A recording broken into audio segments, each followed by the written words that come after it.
Selamat pagi pemirsa, apa kabar Anda hari ini? Bersama saya Puji Lestari, inilah kabar Indonesia.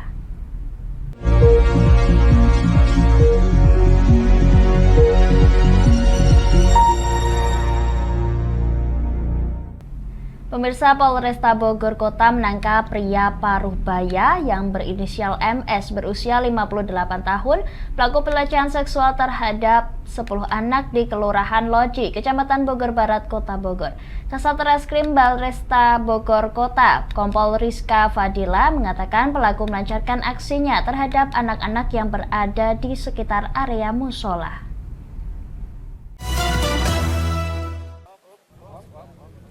Seorang pria paruhbaya berinisial MS 58 tahun ditangkap Polresta Bogor Kota karena diduga melakukan pelecehan seksual kepada 10 anak perempuan di Kecamatan Bogor Barat, Kota Bogor, Jawa Barat.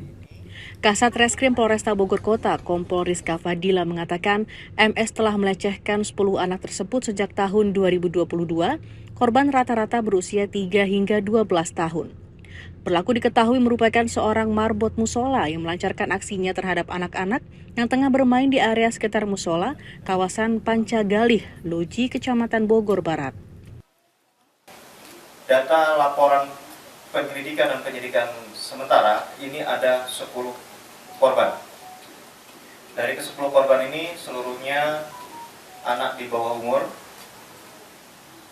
Modus dari pelaku ini memanggil korban pada saat korban ini sedang bermain di area sekitaran musola. Kemudian dipanggil di musola tersebut, masih dalam area itu ada sebuah ruang tertutup yang bisa dikatakan sebagai gudang. Nah, disitulah korban melakukan pencabulan terhadap korban. Atas perbuatannya pelaku dijerat pasal 76D dan E, Undang-Undang Perlindungan Anak dengan ancaman hukuman penjara minimal 5 tahun dan maksimal 15 tahun penjara. Polresta Bogor juga telah berkoordinasi dengan Dinas Sosial dan UPT Dinas Pemberdayaan Perempuan dan Perlindungan Anak untuk melakukan pendampingan psikologis kepada para korban. Pemirsa, Menteri Komunikasi dan Informatika atau Menkominfo Budi Aris Setiadi menemui Presiden Joko Widodo di Istana Kepresidenan Jakarta. Budi melaporkan keberhasilan Menkominfo yang telah menutup hampir 400.000 konten judi daring dalam waktu 3 bulan terakhir.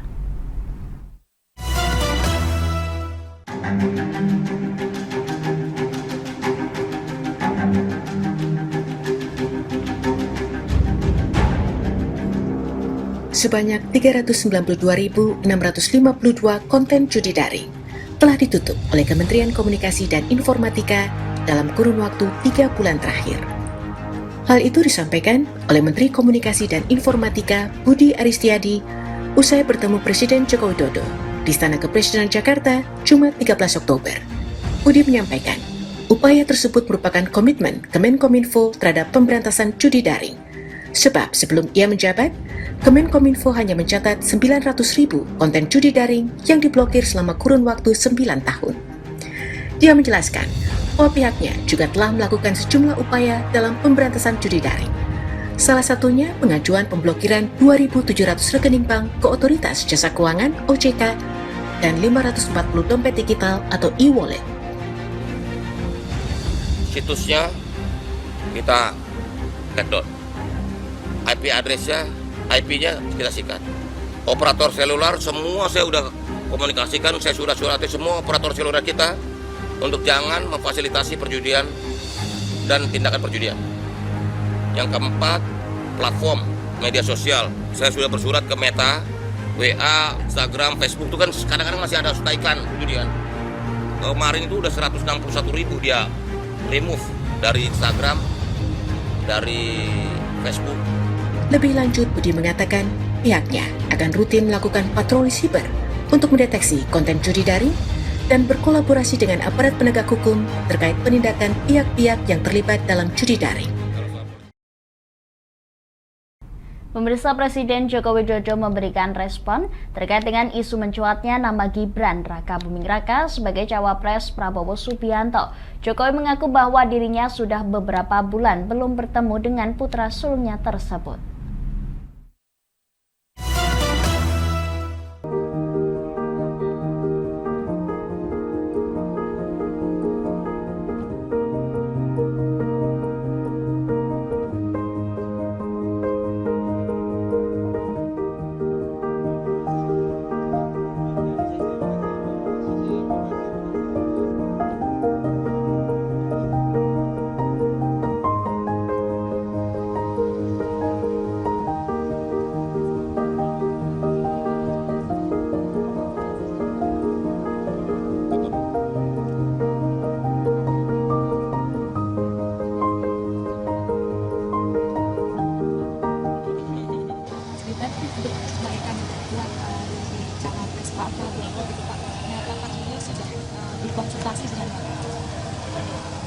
Tanggapannya Berapa bulan nggak pernah ketemu?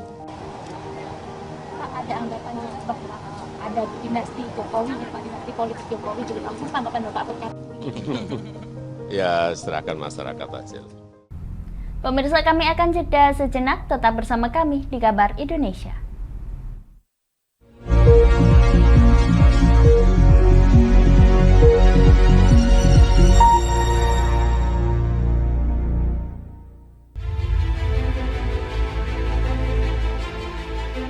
Memberikan pinjaman uang kepada saya dengan bunga 8% per bulan. Membedah opini narasumber, menggali lebih dalam untuk mendapatkan perspektif baru yang lebih faktual. Masalahnya, nota perbaikan kapal itu semua ada di saya. Kenapa Tomo bisa menunjukkan? Demi mendapatkan informasi yang solutif dan terpercaya dalam Bedah Opini. Setiap Rabu jam 11 siang hanya di Lingkar TV.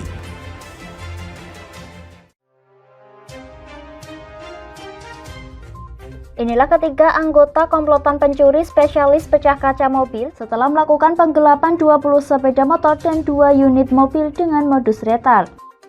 Merangkum semua peristiwa sebagai berita yang penuh fakta. Bersama Puji Lestari, saksikan Jateng hari ini setiap Senin hingga Sabtu jam 4 sore hanya di Lingkar TV. Bersama saya Galus Karkinanti dalam Sapa Jateng Lingkar TV. Melintas di daerah Sukolilo dikejar sama petugas bea cukai, ketangkap. Membahas dan menyuguhkan beragam potensi dari berbagai daerah di Jawa Tengah, ditemani narasumber-narasumber handal di bidangnya. Pencegahan dari awal mulai dari perilakunya, perilaku hidup bersih sehatnya juga harus dijaga seperti itu. Kami siap menyapa Anda dalam Sapa Jateng. Setiap Selasa jam 11 siang hanya di Lingkar TV.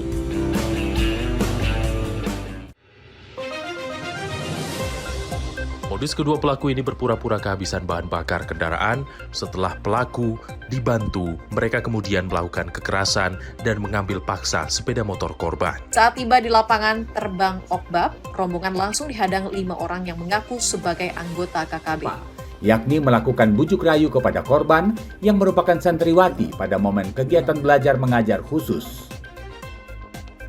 Menyajikan informasi-informasi hangat dan terpercaya bersama Kabar Indonesia setiap Senin hingga Sabtu jam 7 pagi hanya di Lingkar TV.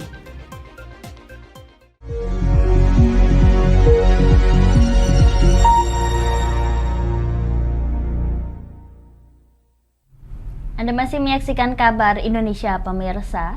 BPBD Kabupaten Bogor melakukan penjagaan di area semburan air bercampur gas yang berlokasi di Kampung Lewi Kotok, Sukaraja, Kabupaten Bogor, Jawa Barat. Warga yang bermukim di sekitar lokasi kejadian juga diminta untuk mengungsi sementara waktu menunggu hasil pemeriksaan sampel air oleh Dinas Energi dan Sumber Daya Mineral atau ESDM Provinsi Jawa Barat.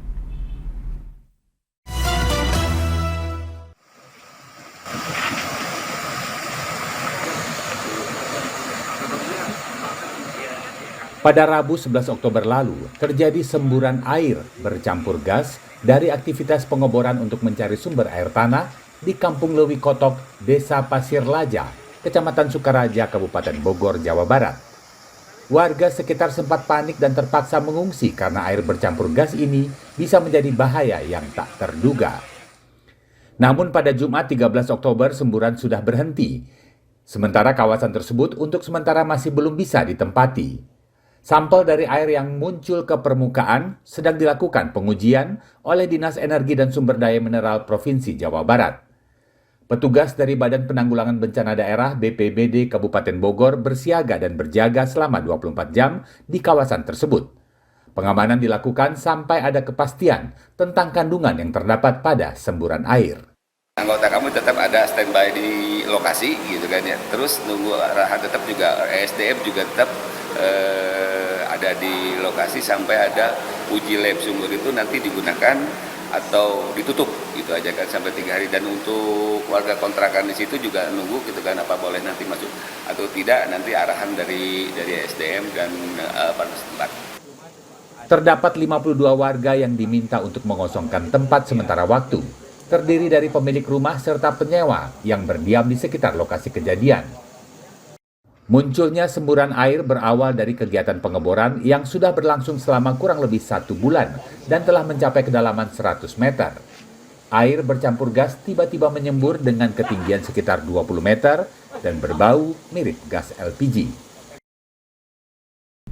Pemirsa, Koalisi Indonesia Maju yang mengusung Prabowo Subianto sebagai capres pada pemilu 2024 mendatang melakukan pertemuan di kediaman Prabowo di Jakarta. Diskusi terkait nama bacawa pres pun disebut menghasilkan daftar yang kian mengerucut.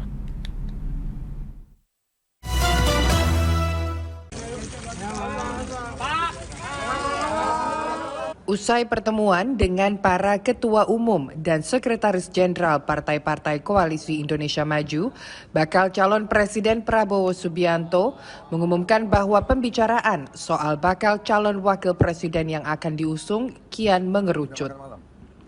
Dalam konferensi pers di kediamannya di Jakarta Jumat 13 Oktober malam, Prabowo mengatakan 4 nama tersisa dalam bursa bacawa presnya.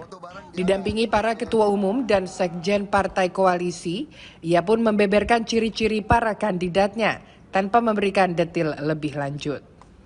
Kita malam hari ini sudah mengerucut menjadi 4 nama. 4 nama yang bisa sampaikan adalah 1 calon dari luar Jawa, 1 calon dari Jawa Barat, 1 calon dari Jawa Tengah, 1 calon dari Jawa Timur. Prabowo menjelaskan bahwa seluruh anggota koalisi dijadwalkan untuk melakukan pertemuan secara intensif selama beberapa hari ke depan untuk memutuskan 1 nama yang akan diusung. Pemirsa, kami akan jeda sejenak, tetap bersama kami di Kabar Indonesia.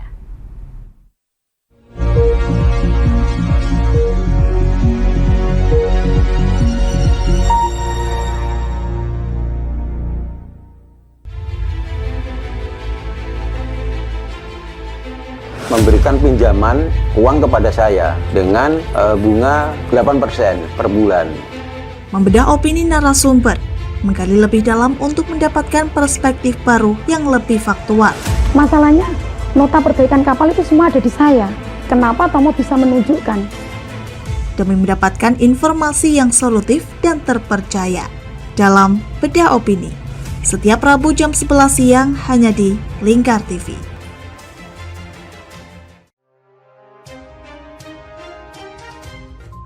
Inilah ketiga anggota komplotan pencuri spesialis pecah kaca mobil setelah melakukan penggelapan 20 sepeda motor dan 2 unit mobil dengan modus retal. Merangkum semua peristiwa sebagai berita yang penuh fakta. Bersama Puji Lestari, saksikan Jateng hari ini setiap Senin hingga Sabtu jam 4 sore hanya di Lingkar TV. Bersama saya Galus Kargnanti dalam Sapa Jateng Lingkar TV.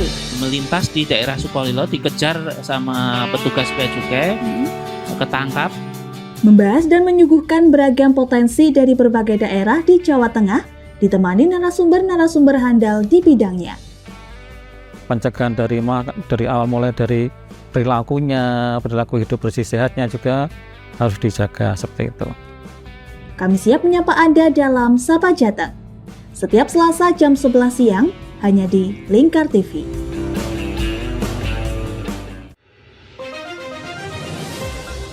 Modus kedua pelaku ini berpura-pura kehabisan bahan bakar kendaraan.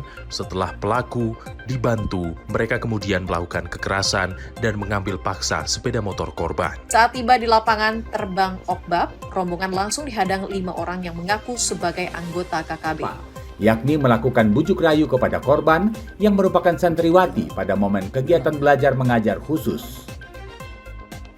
Menyajikan informasi-informasi hangat dan terpercaya bersama Kabar Indonesia setiap Senin hingga Sabtu jam 7 pagi hanya di Lingkar TV.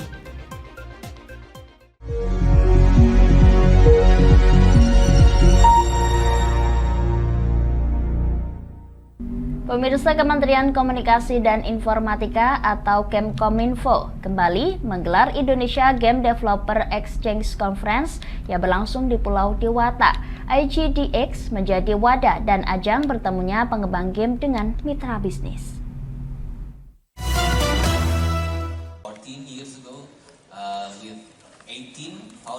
Kementerian Komunikasi dan Informatika bersama Asosiasi Game Indonesia kembali menggelar Indonesia Game Developer Exchange (IGDX) Conference 2023 yang berlangsung pada Jumat 13 Oktober di Pulau Dewata. IGDX merupakan media pertemuan bisnis para pengembang game tanah air, sekaligus meningkatkan standar industri game di Indonesia. Ajang ini juga menampilkan 40 pengembang game yang tengah mengembangkan bisnis mereka, sekaligus menjadi momen untuk mencari mitra bisnis. Tak hanya itu, IGDX juga menghadirkan sesi diskusi dari Agate, salah satu perusahaan game tanah air yang sudah berjalan 15 tahun dan menjadi pemain di pasar gaming global. Main bisnisnya Agate saat ini memang masih service itu, jadi kita menyediakan jasa pembuatan game baik untuk perusahaan game developer lain dari luar, misalnya game publisher, atau ya perusahaan-perusahaan B2B yang membutuhkan game untuk keperluan mereka, entah untuk edukasi, promosi. Kita juga menyediakan partial game development service, jadi art sama porting. Lebih dari 250 perusahaan game dalam dan luar negeri berpartisipasi dalam IGDX tahun ini. Ketua Tim Fasilitasi Bisnis Matchmaking Startup Digital Kementerian Kominfo mengungkapkan jumlah tersebut meningkat 2 kali lipat dibanding peserta tahun lalu yang berjumlah 150 perusahaan game. Inilah kesempatan untuk menarik minat bahwa para stakeholder dalam dan luar negeri untuk melihat potensi industri game Indonesia, game developer Indonesia, sehingga nanti semakin banyak produk-produk dari kita itu berkualitas karena adanya masuknya pendanaan, adanya sharing knowledge dan lain-lain, sehingga semakin besar, semakin berkembang, produk skalanya juga semakin bagus, maka banyak penyerapan tenaga kerja akan terjadi di Indonesia di industri game sendiri.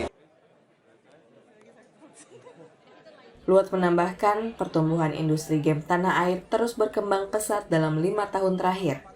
Hal ini terlihat dari semakin banyak produk game dari pengembang game nasional yang terjual di pasar domestik maupun global. Kita ke Jambi, pemirsa. Pemerintah Kota Jambi menggelar Karnaval Angso Duo di kawasan perkantoran Pemkot Jambi. Dalam event tahunan tersebut, seluruh peserta pawai menampilkan busana daur ulang yang menonjolkan kekhasan daerah masing-masing.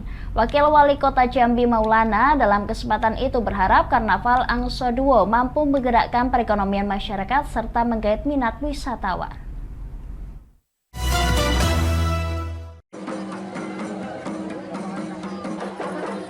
Pemerintah Kota Jambi menggelar Karnaval Angso Duo yang diikuti 1.000 lebih peserta terbagi dalam 60 kelompok, baik kalangan pelajar, komunitas, dan instansi pada Jumat 14 Oktober malam. Pawai perayaan ini merupakan salah satu kegiatan pengenalan budaya dan sejarah berdirinya kota tersebut.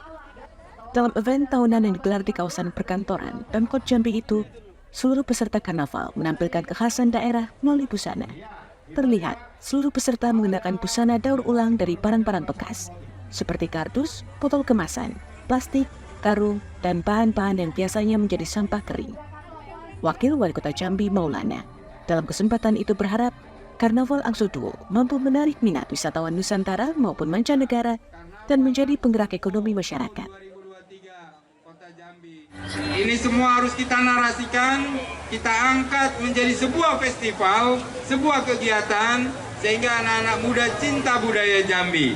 Kita angkat Jambi di kancah lokal, di kancah nasional, bahkan internasional, sehingga Jambi bisa terkenal lagi. Ke depan harus lebih banyak lagi festival budaya, festival wisata untuk mengundang para wisatawan ke kota Jambi.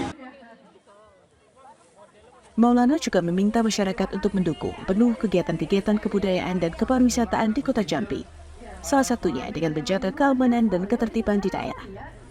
Karnaval Angso Duo telah menjadi agenda tahunan sejak pertama kali digelar tahun 2017 silam. Angso Duo atau Angsa 2 merupakan lambang berdirinya Kota Jambi.